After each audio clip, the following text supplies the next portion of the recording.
Okay, in this video, I'm going to go over EtherChannels. So EtherChannels are super useful because if we look at an example like this, where we have two switches that are connected to each other, and we know that spanning tree protocol is implemented, we know that a lot of these interfaces would end up being blocked. And this is good that spanning tree protocol does this because, well, it fixes problems like broadcast storms and MAC address confusion, and gets rid of issues like duplicate frames. But we also have a problem, which is that about 75% of our 75% of our interfaces are not being used because they're all being blocked. 3 out of 4 of them are being blocked, and we'd only have one going across. Well, an Etherchannel helps us fix this issue by treating all four of these interfaces on one side as a singular group, and all four of them on the other side as a singular group. So we can treat multiple interfaces as a singular interface if we put them in an Etherchannel group. But there are rules for this. All of the interfaces must have the same duplex, so half or full, usually full though. They must have the same speed. They must have the same switch port modes, so access or trunk. They have to be in the same VLAN, and they have to have the same STP interface settings, which just all makes sense because they have to collaborate with each other to essentially do the same thing. So there are also two ways to set up Etherchannels. You can do manual setup, which is you can just either turn them on or off, or the mode on or off, and at 2 ons on either side. So if this is one switch, you could turn this side, this Etherchannel on to connect to this Etherchannel, turn on mode on, or you could turn them both off and then there won't be a connection. But we can also do this with negotiation. So we don't need to do a manual setup always because we can do negotiation. So one way that we can do negotiation is with LACP, which is Link Aggregation Control Protocol. And that's a subcomponent of IEEE 802.3AE. So we can basically set the mode of one Ethernet group to active, and then the Ethernet group on the other switch to active, or the Ethernet on one switch to active and the Ethernet group on another switch to passive. But we can't have both switches be passive because if both switches are passive, then there won't be a connection. This is basically active is searching out, trying to find a connection somewhere, and passive is basically open to a connection, but only if it's solicited by an active Ethernet group. So just know that passive and passive don't work together, but active, or it'll result in an off group, but active and active will work together and result in an on group, or a group that has a connection with another group. Okay, then we also have Pagp, so Port Aggregation Protocol. This is basically has the same concept for connecting, except instead of saying active, we say desirable, and instead of saying passive, we say auto. All right, I'm going to go ahead and show these both in a lab.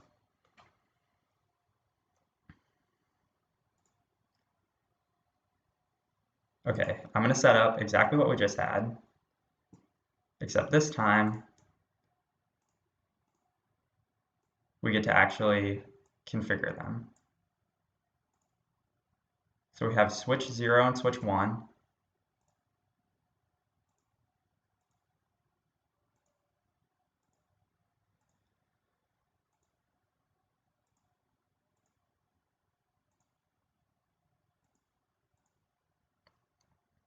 Okay, I'll go into switch 0 and set up our ether group, or our Etherchannel group.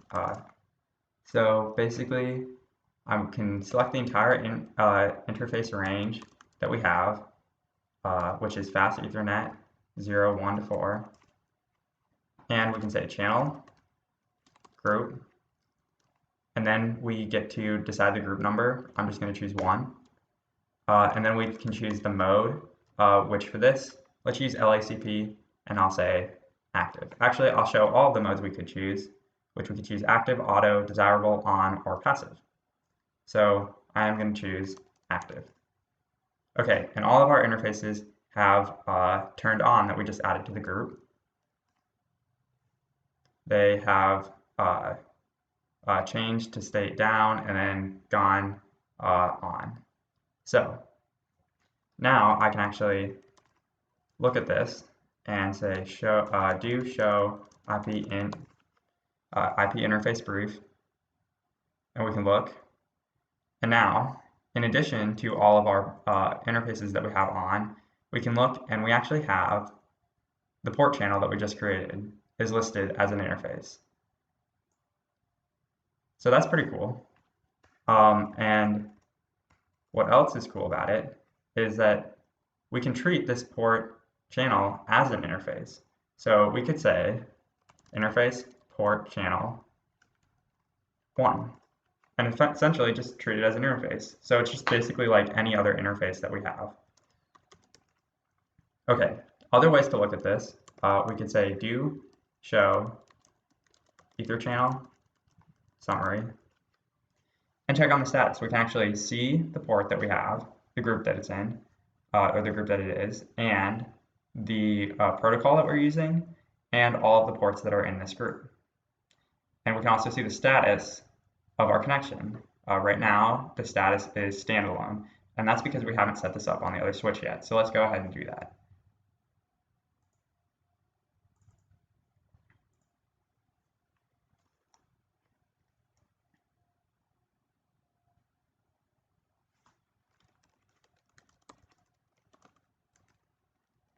We'll do the same range.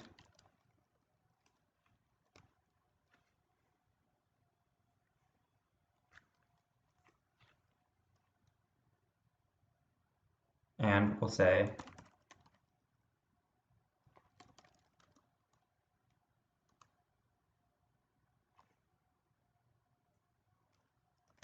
and for this mode, I'll pick passive. Okay, and we're seeing the same thing. Now, I can go ahead and I'm going to say do show EtherChannel summary. And we can look, and all of these are in our same, we have the same protocol, we have a group, and we can look at all the interfaces. And if we just look at this message that popped up, the line protocol on interface port channel 1 has changed to state up. And that's because we were able to have a connection. After the negotiation went through, we're able to have a connection. If we say do show EtherChannel summary, now that I that we had earlier is going to be replaced by a P. And the P says in port channel. So basically it's saying that we have a connection and the connection is working. So we can check and just make sure that everything is going smoothly. Now, what I'm going to do is just practice this again, but we're going to set it up for Pagp. So we'll just restart with the switches.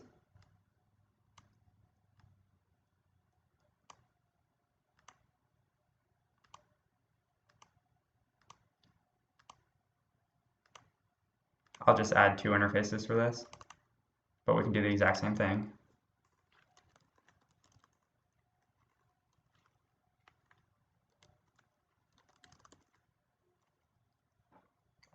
Okay, and now we can just say interface range. Okay, and we can say EtherChannel or channel group 1 mode. We'll say desirable. Okay, same thing's going on. I won't even check the status.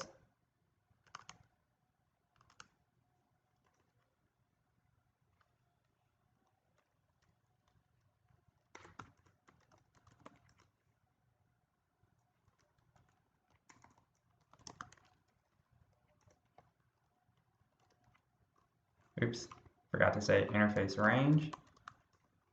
And we will say channel group 1 mode and then we'll say, we'll decide auto is the other option for using Pagp. So we have all of our interfaces. We can say do show IP interface brief. We can look at the port channel we just created. It's currently down, but hopefully it'll go up in just a minute. And there we go. So it's changed to up. We can say do show Etherchannel summary. And there we have our protocol, Pagp, our group that we made, the port, and all the members in it. Oops. All the members in it. And currently it is up and running. If we go back and look up,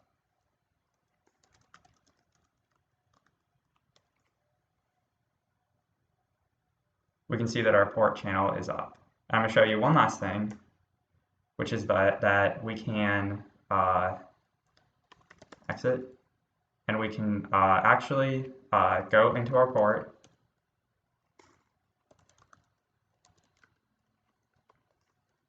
and we can say switch port mode access and make it a trunk and just, oops, I don't know why I said access trunk. And then we can say switch port trunk allowed VLANs, and then whatever VLANs we want to allow. So basically we can set up a trunk. We don't necessarily need to do that right now, but we can set up anything we would on an interface, set up the trunking, set up the VLANs, stuff like that on this interface, just like as if it was a different, a singular interface and not a bunch of interfaces working together. And if you can't tell, my computer's about to die. So I hope that you liked the video. I'm glad I got to squeeze it in, and good luck doing this on your own.